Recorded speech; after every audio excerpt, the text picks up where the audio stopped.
പുറകെ കൂടെ വന്നാ പോകുന്നത്.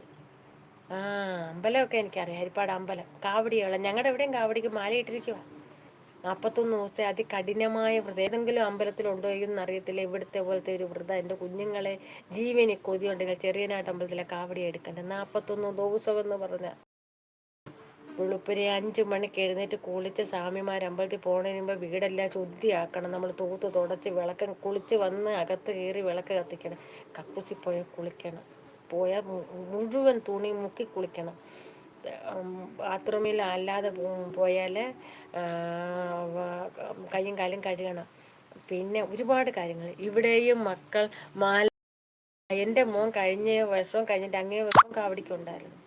2 വർഷം കൊണ്ട് ആരകരോ വരപ്പിച്ചു ഭഗവാൻ.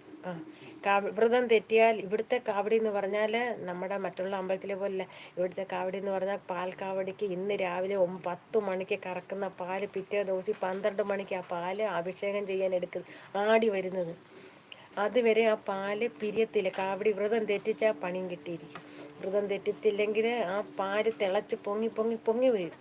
എൻ്റെ മോൻ്റെയൊക്കെ കാവടി പാല് അഴിച്ചപ്പോണ്ടല്ല ഞാൻ കരഞ്ഞു നിൽക്കുക.